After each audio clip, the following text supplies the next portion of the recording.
बिस्मिल्लाहिर्रहमानिर्रहीम। अस्सलाम वालेकुम डियर स्टूडेंट्स, उम्मीद है कि आप खैरियत से होंगे। हम सॉल्व कर रहे हैं 9th class mathematics chapter number 1 exercise 1.1 का। आज हमने क्वेश्चन नंबर 2 डिस्कस करना है, ठीक है। तो सबसे पहले जो है वो स्टेटमेंट देखते हैं, क्वेश्चन नंबर 2 है क्या, फिर उसके बाद इसको सॉल्व करेंगे जी। क्वेश्चन नंबर 2 की स्टेटमेंट ये है कि which of the following matrices are equal. हमने ये बताना है कि इनमें से कौन कौन से मैट्रिसेस जो है वो आपस में इक्वल है।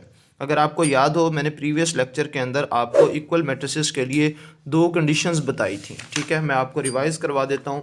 ये हैं वो दो कंडीशंस, ठीक है। मैंने आपको बताया था कि दो मैट्रिसेस जो है वो इक्वल होंगे अगर वो दो कंडीशंस को सेटिस्फाई करें। Number 1, order of first matrix should be equal to order of second matrix. Number 2, their corresponding elements are equal.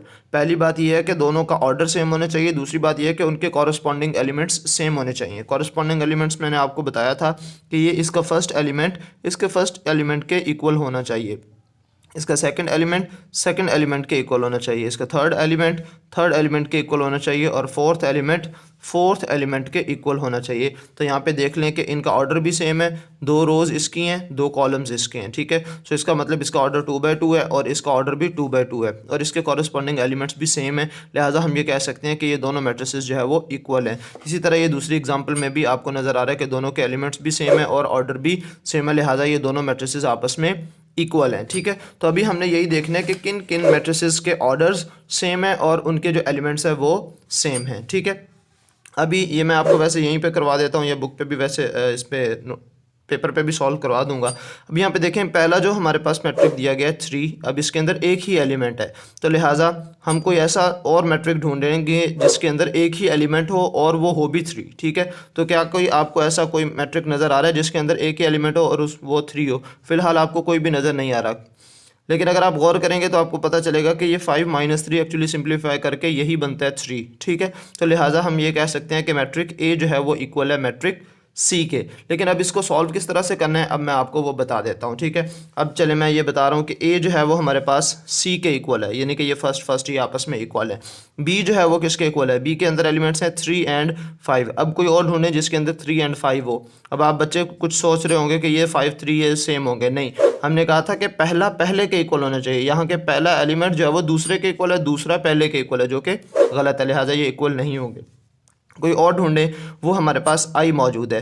पहला एलिमेंट 3 है, इसका भी पहला एलिमेंट 3 है, दूसरा एलिमेंट 5 है, इसका 3 + 2 वो विच इज़ इक्वल टू 5, ठीक है। तो लिहाजा बी और आई ये आपस में इक्वल है, बी और आई जो है ये आपस में इक्वल हो गए, ठीक है। मैं अभी आपको बताता हूँ कि इनको सॉल्व कैसे करने, ठीक है। फिर उसके बाद हमारे पास जो है वो डी तो फिलहाल मैं चेक कर चुका हूँ जी, किसी के इक्वल नहीं आ रहा। ई देखते हैं किसके इक्वल है।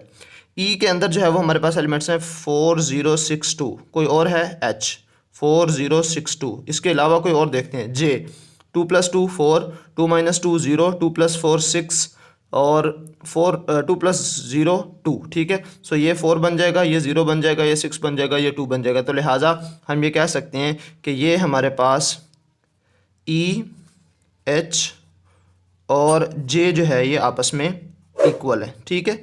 उसके बाद हमारे पास लास्ट में एक और देख लेते हैं जी। इसके बाद एफ़ क्या, एफ़ किसी के इक्वल है। एफ़ के अंदर एलिमेंट्स कौन कौन से आ रहे हैं? 2 और 6। तो इसमें देखें ज़रा, 3 - 1 2, 3 + 3 6। तो लिहाजा एफ़ और जे जो है जी जो है ये भी आपस में इक्वल है, ठीक हो गया बच्चे। तो ये सारे क्वेश्चन जो है वो हो गए। अब मैं आपको बता देता हूँ कि किस तरह से हमने इनको सॉल्व करना है, ठीक है जी। तो अभी मैंने क्वेश्चंस तो वैसे लिख दिए हैं जैसे मैंने अभी आपको बताया। अब आप लोग अपनी बुक्स जो है वो अपने सामने रखें, तो मैं यहाँ पे जो है वो आपको सॉल्व कराता हूँ और साथ साथ आप लिखते चले जाएँ। जैसे मैंने आपको अभी बताया कि जो हमारे पास फर्स्ट मैट्रिक है ए, उसका एलिमेंट्स क्या हैं? उसका एलिमेंट ए की है विच इज़ 3, ठीक है। और वो बेसिकली वो किसके इक्वल है? First matrix which is A is equal to 3 and C हमारे पास जो मैट्रिक था जिसके एलिमेंट्स क्या थे? जिसके एलिमेंट्स थे हमारे पास 5 - 2। अब यहाँ पे ये दो ऐसे मैट्रिसेस हैं ना जो आपस में इक्वल हैं, लिहाजा हम ये कहेंगे कि A is equal to 3 and C is equal to 5 - 2 are equal matrices, are equal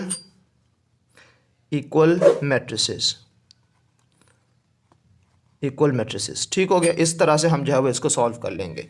दूसरे में हमारे पास जो है वो B और उसके साथ जो है वो कौन सा मैट्रिक्स नेम था, आई। ठीक है, तो लिहाजा यहाँ पे हम लिखेंगे सेकंड पार्ट बी, और उसके एलिमेंट्स कौन कौन से हैं, 3 and 5, 3 and 5, B which is equal to 3, 5 and I जिसके एलिमेंट्स क्या हैं 3 प्लस 2। ठीक है, आर इक्वल मैट्रिसेस। ठीक हो गया बच्चे, तो इस तरह से हम जो है वो इनको सॉल्व करेंगे। एक और जो है वो सॉल्व करते हैं जो कि थर्ड वन है, इसमें 3 मैट्रिसेस जो है वो आते हैं। थर्ड पार्ट जिसमें जो है वो ई के एलिमेंट्स क्या हैं, ई विच इज़ इक्वल टू 4 0 6 2, 4 0 6 2, ये ई के एलिमेंट्स हैं। उसके बाद दूसरा हमारे पास क्या है जी, एच, जिसके एलिमेंट्स भी यही हैं एच, और इसके एलिमेंट्स क्या है जी 4 0 6 2, एंड थर्ड एलिमेंट हमारे थर्ड मैट्रिक कौन सा है, थर्ड मैट्रिक था इसके साथ हमारे पास जे, एंड जे, और जिसके एलिमेंट्स क्या हैं, जिसके एलिमेंट्स हैं बच्चों 2 प्लस 2, 2 प्लस 2 माइनस 2, उसके बाद है जी 2 प्लस 4, और उसके बाद 2 प्लस 0। ये तीनों मैट्रिसेस जो है वो बिल्कुल हूबहू हैं, लिहाजा इसमें हम लिख सकते हैं आर इक्वल मैट्रिसेस। ठीक है, ये भी तीनों जो है वो इक्वल मैट्रिसेस हैं। उसके बाद हमारे पास लास्ट पार्ट जो है वो रह गया which is 4 1 F which is equal to matrix कौन सा जी, एफ 2 and 6। एक मैट्रिक एफ है और दूसरा जो है वो हमारे पास जी है, and G which is equal to, इसके एलिमेंट्स क्या हैं, इसके एलिमेंट्स हैं 3 minus 1 and 3 plus 3, are equal matrices. ठीक हो गया बच्चे। जी बच्चों, अब हम डिस्कस करेंगे क्वेश्चन नंबर 3। क्वेश्चन नंबर 3 की स्टेटमेंट हमारे पास ये है कि find the value of A B C and D which satisfy the matrix equation. ठीक है, हमने इन दो मैट्रिसेस की मदद से, जो कि इक्वल मैट्रिसेस हैं क्योंकि दरमियान में इन्होंने खुद ब खुद कह दिया है कि ये इक्वल है, ठीक है, इक्वल का साइन लगा दिया है, हमने ए बी सी और डी की वैल्यूज़ जो है वो कैलकुलेट करनी है। तो मैंने इसकी स्टेटमेंट जो है वो लिख ली है। आइए अब हम इसको सॉल्व करते हैं। देखो बच्चे, दो चीज़ें होती हैं जब भी कोई मैट्रिसेस इक्वल होते हैं तो उसके लिए दो कंडीशंस हमने ऑलरेडी पढ़ी हुई हैं। मैं बार बार जो है वो आपको बता चुका हूँ। उम्मीद है कि अब तक आप लोगों को हिफ्ज़ होगी और आप तंग आ गए होंगे, सर जी अब हुण सानू पता लग गया, बस करो। ठीक है ना, तो मैं यही चाहता हूँ कि मैं इतनी बार जो है वो आप लोगों को चीज़ें बता दूँ ताकि आप जो है वो आपको याद ना करना पड़े, बल्कि आप कहें कि सर जी देखो माफ़ी हो गया याद सानू। ठीक हो गया। अच्छा खैर, ये हमारे पास दो कंडीशंस हैं, order of matrix first matrix equal to order of second matrix, और देयर कॉरस्पॉन्डिंग एलिमेंट्स जो है वो इक्वल होने चाहिए। तो अब जब उन्होंने खुद ही कह दिया कि ये दो मैट्रिसेस आपस में इक्वल हैं, तो अंडरस्टूड है कि ये इन दोनों की कंडीशंस, ये दोनों कंडीशन जो है वो सेटिस्फाई हो रही हैं। यानी कि अगर मैं ये कहूँ कि एक बच्चे ने जो है वो एफएससी कर ली है, इसका मतलब ये है कि अंडरस्टूड है कि उसने मैट्रिक पास की है। ठीक है ना, तो अगर मैं ये कहूँ कि एक जो है वो शख्स टीचर लग गया, तो अंडरस्टूड है कि वो पहले कभी ना कभी स्टूडेंट ज़रूर रहा होगा। तो जब कोई ना कोई मैट्रिक जो है वो इक्वल है तो इट्स मीन ये अंडरस्टूड है कि उसके अंदर दोनों कंडीशन जो है वो सेटिस्फाई हो रही हैं।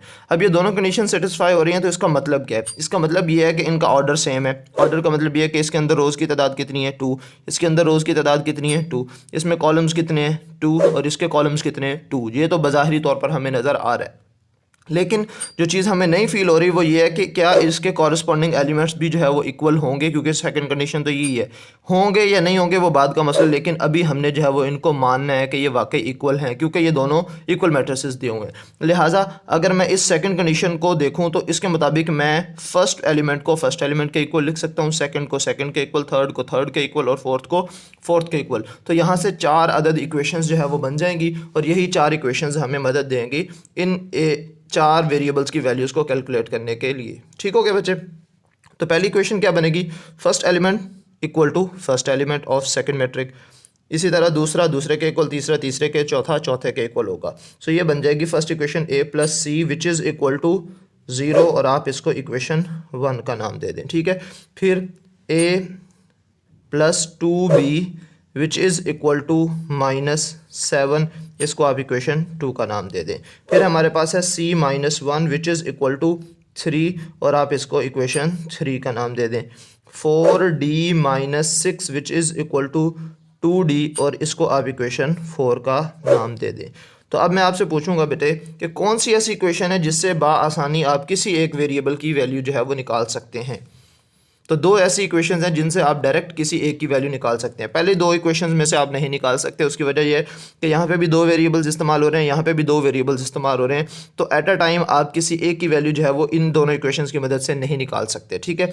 तो लिहाजा कोई ऐसी इक्वेशन इस्तेमाल करेंगे जिसके अंदर सिर्फ एक सिंगल वेरिएबल जो है वो इस्तेमाल हो रहा हो, और वो हमारे पास दो इक्वेशंस हैं, equation number 3 and equation number 4, ठीक है। तो 3 से जो है वो सबसे पहले हम आसानी से c की वैल्यू निकाल सकते हैं, क्योंकि यहाँ पे c-1 है, तो ये -1 उधर जाके प्लस का हो जाएगा, तो c की वैल्यू जो है वो 3 + 1 विच इज़ इक्वल टू 4। तो ये हम c की वैल्यू निकालेंगे तो इसको 1 में पुट करके हम a की वैल्यू भी निकाल सकते हैं। तो लिहाजा मैं यहाँ पे लिखूँगा फ्रॉम 3, इस 3 का मतलब यह है कि फ्रॉम इक्वेशन नंबर 3, ठीक है। इक्वेशन 3 हमारे पास क्या है, c-1 which is equal to 3, ठीक है। तो यहाँ से हमारे पास जो c की वैल्यू बन जाएगी, ये -1 है, उधर जाके प्लस का हो जाएगा, c इज़ इक्वल टू 3 + 1 और यहाँ से c की जो वैल्यू है वो हमारे पास आ जाएगी 4। तो ये एक वैल्यू तो हमारे पास आ चुकी है। क्लियर हुई बात बच्चे, ठीक है। उसके बाद हमने दूसरी वैल्यू निकालनी है किसी और वेरिएबल की। तो जब c की वैल्यू हमारे पास 4 आ चुकी है, अगर मैं इस c की वैल्यू को इक्वेशन 1 के अंदर पुट कर दूँ तो मेरे पास जो है वो a की वैल्यू भी आ सकती है। तो लिहाजा पहले मैं लिखूँगा फ्रॉम 1, यानी कि इक्वेशन 1 की मदद से, ठीक है। जो कि हमारे पास इक्वेशन 1 क्या है जी, a + c which is equal to 0, और मैं यहाँ पे कह देता हूँ कि put c is equal to 4 in equation 1। ये इस इक्वेशन 1 है, इसके अंदर मैं पुट कर देता हूँ, ठीक है जी। सो a + c की जगह क्या आ जाएगा, 4 विच इज़ इक्वल टू 0, और यहाँ से मैं a की वैल्यू निकालना चाह रहा हूँ। इट इम्प्लाइज दैट यहाँ पे 4 जो है वो ऐड हो रहा है, दूसरी तरफ जाके माइनस हो जाएगा। सो a इज़ इक्वल टू -4, ठीक है बच्चों। तो लिहाजा यहाँ पे हमारे पास a की वैल्यू भी आ चुकी है, ठीक है। अब हम जो है वो किसकी वैल्यू निकालेंगे। अब देखो हमारे पास a और c दो वैल्यूज़ आ चुकी हैं। अब मैं देखता हूँ कि कौन सी इक्वेशन है जिसके अंदर जो है वो a या c मौजूद है और साथ में कोई और वेरिएबल भी मौजूद है। तो वो है इक्वेशन नंबर 2, जिसके अंदर a और b जो है वो आ रहे हैं, ठीक है ना। तो a की वैल्यू अगर मैं इसके अंदर पुट कर दूँगा तो b की वैल्यू जो है मैं यहाँ से निकाल सकता हूँ। सो अब मैं लिखूँगा यहाँ पे फ्रॉम इक्वेशन 2, ठीक है। इक्वेशन 2 क्या है हमारे पास, a + 2b which is equal to -7, और यहाँ पे हम जो है वो लिख देंगे put a which is equal to -4 in 2। Second equation के अंदर हमने किसकी वैल्यू पुट कर देनी है, a की विच इज़ इक्वल टू -4, ठीक है। ये -4 जो है वो a की वैल्यू है, मैं इसके अंदर पुट कर दूंगा। ये c की वैल्यू जो है वो +4 थी, ठीक है। तो ये बन जाएगा हमारे पास -4 + 2b which is equal to -7। So यहाँ से अगर मैं b की वैल्यू निकालना चाह रहा हूँ, यहाँ पे बच जाएगा 2b which is equal to -7 as it, ये -4 है, इधर आके क्या हो जाएगा, +4 हो जाएगा, ठीक है। सो यहाँ से जो b की वैल्यू बनेगी वो हमारे पास यहाँ से 2b which is equal to -7 + 4, ठीक है। तो ये बन जाएगा -3, और यहाँ से हमने चूँकि b की वैल्यू निकालनी है तो 2 मल्टीप्लाई हो रहा है, उधर जाके डिवाइड हो जाएगा। सो b इज़ इक्वल टू -3/2, तो लिहाजा यहाँ से b की वैल्यू भी आ चुकी है, ठीक है। अब रहेगी हमारे पास लास्ट इक्वेशन, जो कि हमारे पास 4th इक्वेशन है, जहाँ से हम जो है वो d की वैल्यू निकाल सकते हैं, 4d - 6 which is equal to 2d, ठीक है। अब चूँकि इसके अंदर ऑलरेडी सिंगल वेरिएबल है d, यहाँ पे भी d है, यहाँ पे भी d है, तो लिहाजा अब इनको हम यूज़ करते हुए सॉल्व कर सकते हैं, ठीक है। सो फ्रॉम इक्वेशन 4 हमारे पास इक्वेशन 4 क्या है जी, 4d - 6 which is equal to 2d, ठीक है। अच्छा, अब यहाँ पे बेटे आप लोगों ने एक चीज़ समझनी है, और वो ये है कि अब यहाँ पे हमारे पास 4d है, यहाँ पे 2d है, हम किसको किसकी तरफ जो है वो लेके जाएंगे। देखो बेटे आपको एक सादा सी एग्जांपल से मैं समझाता हूँ। मेरा आपसे सवाल ये है कि 4d और 2d में से बड़ा जो है वो कौन सा है, 4d या 2d, डेफिनेटली 4d। तो अब आप ये समझ लें कि ये यहाँ पे बड़े, यानी कि बड़े साहब हैं, कोई अब्बा जी हैं, ये उनका बेटा है। तो अदब का तकाजा क्या है कि बेटा बाप के पास जाए या बाप बेटे के पास आए जी। तो डेफिनेटली अदब का तकाजा यही है कि बच्चा चल के जो है वो अब्बा जी के पास अब्बा जी के चरणों में जाए। ऐसे ही है ना। तो लिहाजा ये छोटा है तो इसको हम जो है वो वाले साहब के पास भेज देंगे, और ये हमारे पास, इसकी तो हमें यहाँ पे ज़रूरत नहीं है, लिहाजा इसको मैं इधर भेज दूंगा। सो ये थोड़ी सी इक्वेशन जो है वो मॉडिफाई हो जाएगी और ये बन जाएगी यहाँ से 4d minus 2d which is equal to, ये इधर -6 था, इधर आके प्लस का 6 बन जाएगा। ठीक है बच्चों। अब 4d minus 2d which is equal to 2d, यानी कि आप ये कहें कि जो है ना वो आपके पास 4 रुपये थे, जिसमें से 2 रुपये जो है वो आपसे किसी ने ले लिए, तो कितने रह गए? 2 रुपये। ठीक है। सो 2d, 2 जो है वो आपके पास बच जाए विच इज़ इक्वल टू 6, और यहाँ से हमें d की वैल्यू निकालनी है, तो 2 यहाँ पे मल्टीप्लायर है, उधर जाके डिवाइड हो जाएगा। So d which is equal to 6 divided by 2 and d जो है वो इक्वल टू 3 हो जाएगा। ठीक हो गया बच्चे। तो ये हमारे पास सारी की सारी वैल्यूज़ आ गई हैं। फाइनली जो है वो आप यहाँ पे लिख सकते हैं hence a is equal to -4, b is equal to, b की वैल्यू क्या थी? -3/2 and c is equal to 4 and d is equal to 3। तो ये थी आपकी एक्सरसाइज 1.1 और उसका लास्ट क्वेश्चन। उम्मीद है आपको ये समझ आ गया होगा। इंशाल्लाह नेक्स्ट लेक्चर से जो है वो हम नेक्स्ट एक्सरसाइज स्टार्ट करेंगे। सो आज की वीडियो में इतना ही। नेक्स्ट वीडियो में आपसे फिर मुलाकात होगी। तब तक के लिए अल्लाह हाफिज़।